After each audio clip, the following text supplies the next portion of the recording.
There are many wonderful reasons why one would want to take a board and take their least favorite teams and count it down to their favorites, because then they can be accused of bias in all future videos. Uh, it happens with hockey, it happens with football, and now it can happen with baseball as well. Now, I had intended to do this video months ago, but I didn't have a set of magnets set up. I had the mini baseballs where I had this idea, and it never came to fruition. It's like all the hockey pucks I have to do videos with that I have yet to figure out an exact way to have them all displayed as a 31 and all of that wonderful stuff. So, that being said, my least favorite to favorite. Now I've got this wonderful Padres jersey, and don't worry, I wasn't that disappointed in the Padres not making it to the World Series because I'm used to this. I'm a Padres fan. It's the way it works. And the A's hat, I know I'm not wearing a Padres hat, but that I don't figure that's a huge deal. It kind of telegraphs another team that's going to be higher up on the list. Now, in 30th, it had been expected that it might not be this team, but it's going to be the Astros. The Astros would have been one of my favorites in the 80s. Those ugly old jerseys, I love those. Those were great. Nolan Ryan was my favorite pitcher when I was a kid, along with Steve Rogers and to some extent Dave Steve as well. So the Astros are there because of the cheating scandal. We all hate them. They're still in the playoffs. And you're torn between wanting them to stay in because it's more fun to have the villain and watching them lose because that's important. And it's a shame that because of the cheating scandal that their accomplishments get somewhat diminished. And it's to a greater extent, much greater extent, than what happened with the Patriots and Deflategate and all the other stuff with spying on other teams. And yet, the Patriots, we can look at their championships and say, but they were still the best at the end. With Houston, we just don't know. And for the Dodgers, of course, they're ticked off, and rightfully so. Now, number 29, it won't surprise anybody that it's the Yankees. It is a requirement. If you are a baseball fan and you are not a Yankees fan, you have to hate the Yankees. And not being a Yankees fan, it is a requirement. Now, growing up, I think my grandfather's favorite team was the Yankees, if I remember correctly. And so he was a big Yankees fan. And then my father, he was more of an Expos fan or a Blue Jays fan and all that. So I grew up being a big Expos fan as well. If I could put the Expos at number one on this board, they'd be number one. But Montreal doesn't have a team, so I can't put the Expos at number one. And no, it doesn't translate to the Washington Nationals. I apologize to Washington fans for that. Number 28, and this is not a dislike, and this is where things get interesting. So it's not that I dislike this team. It's just, okay, so if these teams are all playing each other, who am I cheering for? So I have spent some time on the tall, skinny board I have going through and figuring it all out. And now here we are. At 28, the Phillies. I've never really been a fan of the Phillies over the many years of their existence. I haven't really disliked the Phillies either, but I've never been a huge Phillies fan. So it's one of those things, and definitely for fans in Philadelphia, they're like, seriously, another team that Shannon's not a big fan of. I've never been a big Philly fan. At number 27, Dodgers. So in January, we weren't very far from where the Dodgers play baseball when we were at Disneyland. And, it's an impressive team and it's an impressive record, and clearly I would be cheering for them over the Houston Astros if that was your World Series. But yeah, for me, the Dodgers, I've never been a huge fan. It's just never been a thing all these years, which also is the case for the Giants. And for the Giants, I think, and again, where things changed for me was when Barry Bonds was setting records and we kind of went, yeah, but are you juicing? And we kind of all knew that the answer to that was yes. And then it turned out, yep. To me, it dropped the Giants in my opinion. I liked Nolan Baumgartner when he was there. Like, he was a very good pitcher. Big fan of his, but the team in general, I was never really a huge fan. Number 25, Cleveland. Now, Cleveland, it's varied. When I was a kid, honestly, the logo I thought was great. When I was a little kid, I thought that was fantastic. Now, obviously, they've changed the logo, and eventually I think the team's name's going to change. But either way, I'm not a Cleveland fan. With basketball, I can be. The Cavaliers. With football, I hope the Browns finally, make it count this year. But for the Indians, I'm not a huge a huge fan. And again, that's, there's teams I'll cheer for them against, but I'm kind of in the middle. At 24, and there was a time where these guys would have been last, and that's Baltimore. Baltimore absolutely would have been last during parts of the 80s, because as a Blue Jays fan, for a while there they were a rival. Now, of course, they also had that one year, I want to say they started 0-21, and they've been bad. They've been just bad. It doesn't help that their division is so stacked, but still, it has been rough, but it hasn't really improved my view of the team overall, and so Baltimore ends up in the bottom row. Next up at 23, Texas Rangers. The Rangers, of course, had their opportunities at a World Series and came up just short of a championship, and I did feel for them at the time, and I would love to see Texas Rangers eventually get that World Series that they need, but again, they're not a team that I actively root for or against. And like I said, I just went through the board. I'm like, yeah, I would cheer for these guys over these guys, sure. Which is kind of how I feel about 22. And again, these guys would have been at the bottom at times too. And that's the Royals. I don't know. Maybe it was during the Rob and Yount era, and George Brett and all them. I don't know. There's just something about Brett charging out of the dugout and picking a fight. And you guys have all seen that footage, right? I don't know. I was not a Royals fan at that time in their history. And so, yeah, they would have been right towards the bottom when I was a little kid. I was not a fan of the Royals. Now, I mean, I know they got their World Series, and then you have to tear it down because certain teams don't make enough money to pay everybody when they're due, and Kansas City's in that list. But again, they're in the bottom row, but they're barely in the bottom row, right? Number 21, also barely in the bottom row, are the Mets. So another New York team. They're at the front of this row. The Mets, I could see myself rooting for them as an underdog if they manage to get through and make a playoff run. And I think that would be great for New York fans as well. That being said, I don't actively cheer for them. Against all of these teams, sure, especially against the Yankees. Mets, Yankees, I could not ever see myself in a position where I cheer for the Yankees. And it's been tough because the Yankees have had some players that I've liked, but I'm still like, oh, I liked you, but you're a Yankee now, so I can't root for you at all. That's one of those times where rooting for the player, that exception goes right out the window. Number 20, so we'll start the next row with St. Louis, the Cardinals. The Cardinals I've been up and down on over the many years of their existence as well. And at this point, I have them at 20th. I don't have great passions for or against them. And again, in terms of rooting against teams, outside of the Yankees or the Astros, I don't have that strong of a feeling towards baseball teams. Number 19, Detroit. Now, during parts of the 80s, they would have been up towards the top, the Alan Trammell era.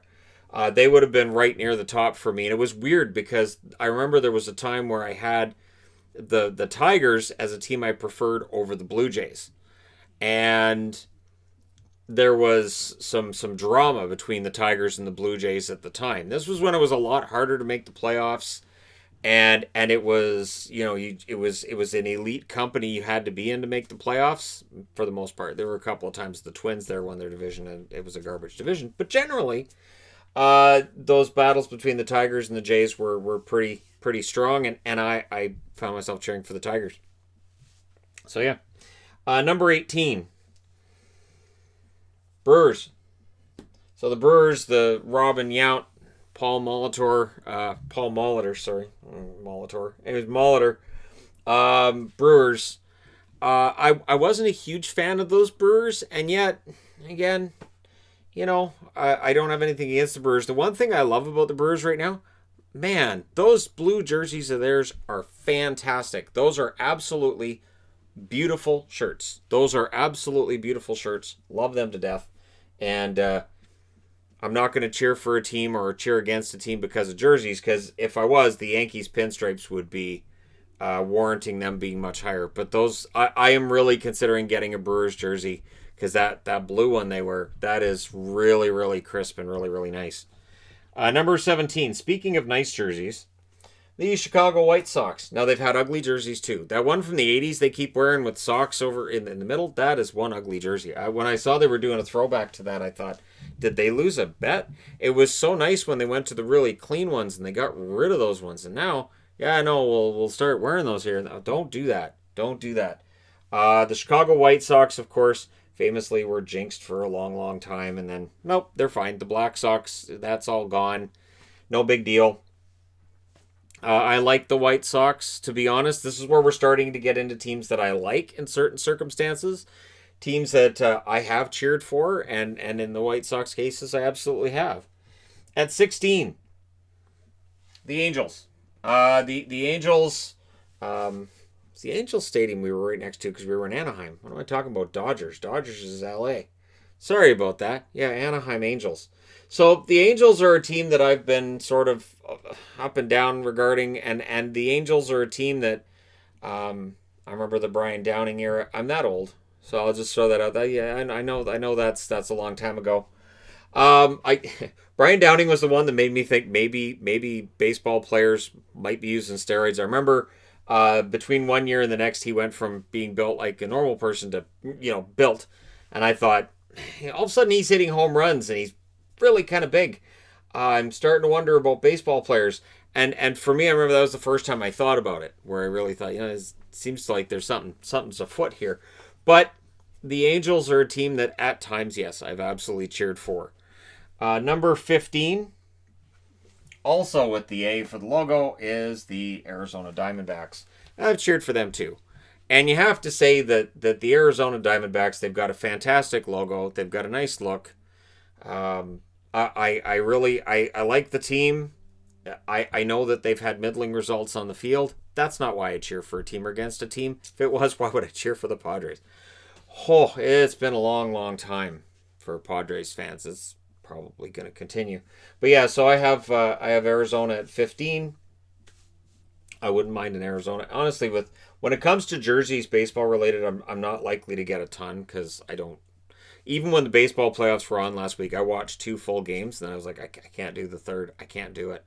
It just, the games go on too long, and there's so many pitching changes. I'm like, oh, they're back on commercial. They just came back, and one pitch, and we're going back to commercial. Oh, my God. Oh, now they've got a commercial during the pitching change. Oh, now they've got a commercial during the inning. Oh, wow. So that's something that hurts, I think, the baseball game, and I think it makes it harder, especially, I would think, for younger people to get into it, because it can be really, really hard to sit through. Number 14, Cincinnati. Going back to the days of Johnny Bench, when he was my favorite catcher. And when I was a kid and I'd throw, baseball, I always envisioned that I'd be a pitcher. I always wanted to be a pitcher.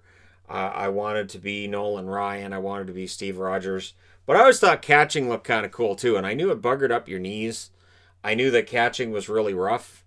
But, Gary Carter and Johnny Bench were 2 of my favorite players. So I was on the fence about, if I had played baseball, would I have wanted to be a pitcher or a catcher? And honestly, pitching, probably, I had no interest in any of the fields. Like the first base, second base, third base, shortstop, none of that interested me. Outfield looked kind of boring to me. DH, well, I guess if I didn't feel like playing a position, I could be a DH. But pitching was it. And the Reds, Johnny Bench had me thinking, maybe not. But yeah, the Reds for me, I know it's been a long time since the Reds were a championship team. Be nice to see a championship Reds team for Cincinnati. I say that as a Bengals fan as well. I know the Bengals haven't been champions. Number 13, Pittsburgh. This is where things are different between sports too. So like the Pittsburgh Penguins would always be towards the bottom of any list of my favorite teams in hockey, right? The Pittsburgh Steelers, not too bad. Pittsburgh Pirates, it's hard to dislike the Pirates. There was a time that I did. Oddly enough, when Bonds and Bonilla were there, I think it was Barry Bonds that I didn't like. But for the Pirates, it's just been so long since they were relevant, and it's been so long since they had some kind of a run. They're also a team that has a really nice, their black jersey right now I think is really sharp. I'd really like to get that. So, yeah, the Pirates, it's more of it's almost like it's a pity cheering for them thing. Like, I know you're going to lose, but come on, guys, let's get on. No, they lost again, didn't they? Yeah, they lost again. Number 12, a team that looks pretty good right now, and that's the Rays. The Rays being a small market, not being able to spend the amount of money that the Yankees do and the Red Sox, it is hard to root against the Rays. I still think of them as the Devil Rays. The Tampa Bay Rays to me sounds weird. I know it's still the same idea, but I like Devil Rays. I thought Devil Rays was a really cool name, and when they changed it, I thought, oh, okay. Even the evolution of their logo, they've kind of gone from what was a really fun, cool logo to well, it's a baseball diamond behind the word Rays. So if I was grading logos right now, well, I mean Cleveland would be at the bottom because that's a captaincy right there. That's for hockey. You just throw that on a jersey, you're a captain. It just that's all it looks like to me. But yeah, the Rays, they would have been higher up. They were the Devil Rays. Number 11, the Braves. The Atlanta Braves, for me, going way back, I really had hoped during their heyday with Maddox, with Smoltz, with Glavine, I really thought they should have won more championships. And I know if you're a Braves fan, you think they should have won more championships too. And it was a shame they didn't because they became kind of the Buffalo Bills of baseball. That they'd make the playoffs and then they'd flame out. And I don't know that reputation's changed a whole lot over the last, I'll say, 30 years. But the Braves are a team that I will find myself rooting for. I no longer do the tomahawk chop. Back in the 80s, yeah, that late 80s especially, everybody did that. But not I understand now that's not as correct as it used to be. So I don't do that anymore. But the Braves, I do find myself cheering for Atlanta at times. And yeah, they're a fun organization. And I do wish that pitching, because they're so good. Maddox, I think Greg Maddox was probably the best pitcher I ever saw. Absolutely one of the most perfect pitchers I ever saw. That every single pitch was perfect. That's why when he got older and his fastball wasn't as good as it had been earlier in his career, he was fine. Because he could just change up his pitches, and he was just so smart with his placement that it didn't matter if he had to throw changeups. He would still get guys out. Number 10, the Colorado Rockies. And definitely in terms of logos, this one is down there too. The Colorado Rockies broke my heart when they named their team because I'd always hoped that we'd get a team in hockey named the Colorado Rockies. And when you get one in baseball with that name, well, then you're not going to get it in hockey. And I know Avalanche is kind of close, same idea. But the Colorado Rockies, the interesting thing for me is that you see players play their careers in Colorado. And if they have a good career as a hitter, immediately people say, well, it's the thin air in Denver. Yeah, he played well, but it's Denver. So it's the thin air. It's the thin air. All right, so fine, but I've always thought that was kind of, you get more home runs. It's tough to be a pitcher in that environment, but I don't think the Rockies get enough credit when they play well. And it would be nice to see a championship of sorts end up there. Number 9. Probably one of the ultimate underdogs in baseball is the Miami Marlins. And just the fact that in this logo set, the Marlins is notably smaller than all of the other logos. And we've got 2 logo sets, 2 different stickers from 2 different sellers, and the Marlins is the same size with both. So it's almost as if whoever manufactures these goes, yeah, we'll make the Marlins smaller. Why? Just because that's how this works. And so for Miami, yeah, I cheer for them. When I saw their underdog slogan that they had going for them in the last round, I thought, who wouldn't get behind that? This idea that they're bottom feeders. And they just go, yeah, fine, call us bottom feeders. That's fine, whatever. Yeah, you lost to bottom feeders. What does that say for you guys? And so, yeah, I will cheer for Miami because they are kind of the ultimate underdog in baseball. Anytime that they're good, on one side you go, all right, Miami's relevant. And on the other side you go, how are they going to lose all their players this time? How's this going to work? And of course, famously, they have just absolutely torn it to pieces after winning. And it gets to the point where I think if you're a Marlins fan, on some level you dread it, don't you? Like you go, okay, so we're going to get these new guys, they're going to do well, and then they're going to sell them off to the Yankees and the Red Sox and all the big money teams. Number 8, hard luck team. The Minnesota Twins.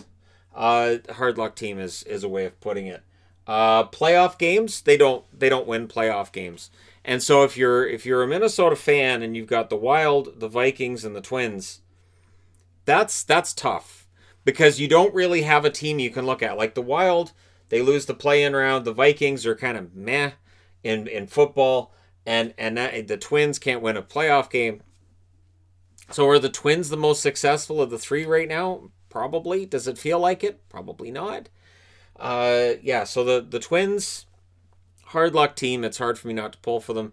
And again, I look back to Kirby Puckett as a good example of a guy that yeah, he was better than you might have thought. Just by looking at him, you wouldn't think, oh, he's got to be a great baseball player. And yet he'd go out there and he was fantastic. So yeah, the Twins, number 8 on the list. Number 7, go with the local team here, and that's the Seattle Mariners. Now look, the Mariners have been bad for a long time.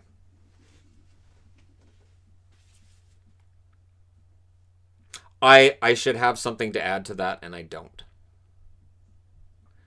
I'd like to go to a Mariners game at some point. Sometime if we go to a Seattle Kraken hockey game, it would be fun if I could see the Seattle Kraken, and then the Mariners, because it's not that far to go from one building to the other. And again, that's after the borders open and everything's all fixed. So someday, hopefully, that could potentially happen. Now, baseball and hockey seasons don't usually run in such a manner that would be easy to do. But again, a man can dream. So the Seattle Mariners, I do find myself rooting for them because they're as local to me as a team can get. It's like a 2.5 hour drive when the borders open, but it's been miserable. It's been a miserable long run for them. Number 6, and I'm going to be honest, the Washington Nationals, they do end up higher on this list than they would be if they were just the Washington Nationals, but they were the Montreal Expos. So I do have an affection for the organization that used to be the Montreal Expos, which again is weird because the Montreal Canadiens at near the bottom of any list of my favorite hockey teams, but the Montreal Expos, I loved them. I absolutely thought they were fantastic, and I was really upset when the team moved to Washington. But I didn't take that out on the Nationals, and I still don't. So we'll see if we get the Expos back at some point. I would hope so. But in the meantime, the Nationals, I was pretty happy when they won the World Series. So, yeah. Number 5. There's going to be fans that are thinking, where's the Cubs? They're here. The Cubs at times would have been higher than 5. The World Series win was long overdue.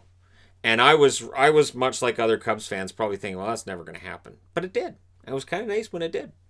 Because I can remember the Cubs, when they had some good players, they just couldn't put together a good season. They couldn't consistently do it. I never saw the team as jinxed. I saw it as being run poorly. That's the thing. Whenever I hear about jinx, no, this team just can't win because it's jinxed, and this is it's a cursed franchise. I think, that's what they want you to think. But in reality, aren't they just run badly? And very often, there's some bad management decisions being made along the way. Oh, they're jinxed. They made this trade, and it came back to haunt them. Yeah, so didn't they mismanage their assets then? Because it's not really a jinx as much as it's mismanaging your assets. I'm glad the Cubs finally got that win. I don't know how long it's going to be till the next one, but I'm glad they finally got it. Number 4 is the Toronto Blue Jays. Yep, the Toronto Blue Jays, and I know this is partly because they're the only Canadian team. They're on TV all the time. And all 162 games during a regular season will be broadcast on Sportsnet. I'm not exaggerating. Every single game of 162 will be broadcast nationally. And so it is easy to say, well, I'll watch the Jays game when there's no hockey on and there's not a whole lot going on. And you can get sucked in. And right now the Blue Jays are kind of exciting. They've got good young core. They've got the positional players seemingly pretty much figured out. There's 1 or 2 positions left for them to get all figured out. But they're pretty good. Now, I do think Vladdy might be a little bit overrated. I think of the core guys, Vladdy might be the one that eventually gets sacrificed to make improvements elsewhere, but that's just me. Their pitching needs a little work. And I think there's a little bit of everything that needs to be fixed in that pitching rotation. But The Jays, I have some hope that they'll get back to a World Series at some point soon. I do. And yet number 3 is Boston. Now, this may seem unusual because the Red Sox and the Jays don't necessarily get along very well, but I am a Boston sports fan who's never been to Boston. I like the Celtics. I always liked the Celtics. I chose the Celtics over the Lakers back in the 80s. I have always been a Bruins fan since the 80s, since 87. And in the Red Sox case, I've been a Red Sox fan since 86. And it was Buckner. So here's the interesting thing, and here's where I might be different from other fans. When I see something that heartbreaking, where a ball go between a guy's legs, and you lose the World Series, and people might go, "That's it. I'm fed up with this team." I'm the guy that'll take the hat that just got thrown down and say, "You know what? I'll cheer for this team. No problem. You don't want this hat? I'll take it. Now I'll wash it because it's not sanitary to wear a hat that was just on somebody else's head, but I'll wear it, and I will root for this franchise." So when this team cost me my allowance on a bet that I made with my dad when he was cheering for the Mets, when they cost me my allowance that year, I didn't get mad at them. I started cheering for them, and I said, "You know what? I believe in the Red Sox. It's going to happen." And so when they finally won a World Series, I was so happy. And that 3-0 comeback against the Yankees, that might be the happiest I've ever been as a sports fan. And I know that for people who watch my hockey channel, that might be hard to believe, but it's true. When they pulled that off, I was so absolutely just pure happiness to have watched an ultimate choke job by a team against a Boston-based team. And a Boston-based team that is known for choking that away. And as soon as they did that, I went, World Series then. That's it.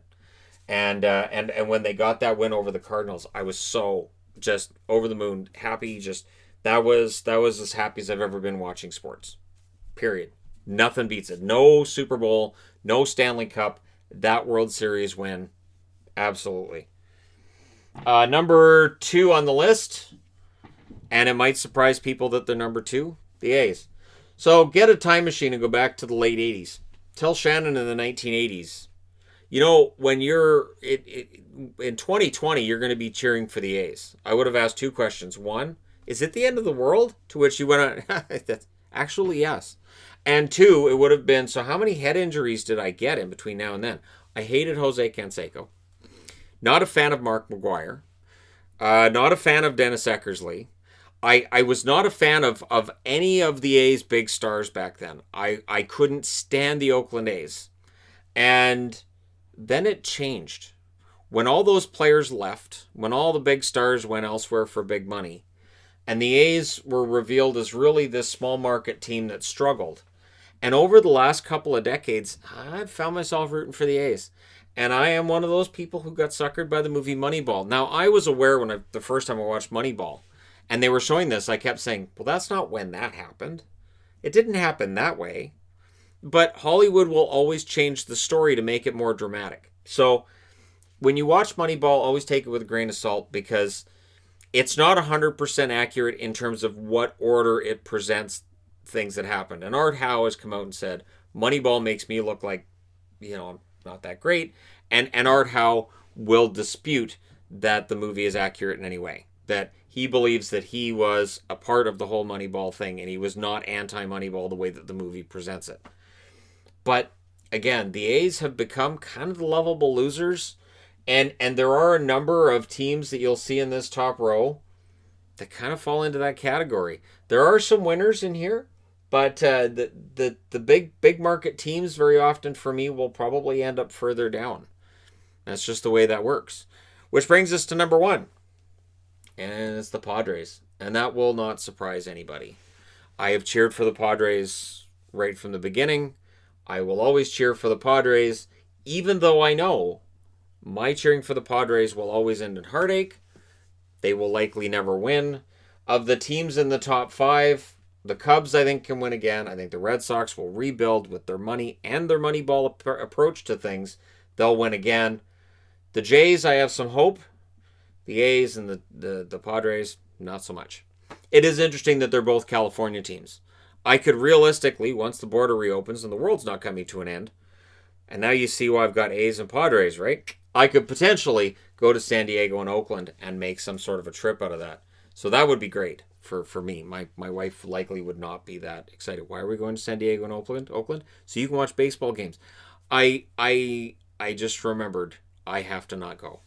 So or she'd go, but definitely not for the baseball game reasons. So there you go. My 1 through 30. And many decades of baseball fandom here and there have definitely colored my opinions on teams.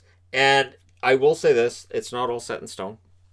So, because like I said, with baseball, I don't watch it as much as with hockey. There's not a hate for the teams at the bottom, other than the Yankees and the Astros cheating and all that. And it is a shame because Altuve's career is now forever colored by that. And it's too bad. It really is. But, yeah, Chargers and the Padres, 2 teams that I started cheering for in the 80s that have brought me endless pain and misery. And it continues. Let me know your thoughts in the comment section below as always. Don't forget to hit like and subscribe if you're browsing your way through. You just happened upon this video. Thank you guys so much for watching, for all your support. I will talk to you again soon.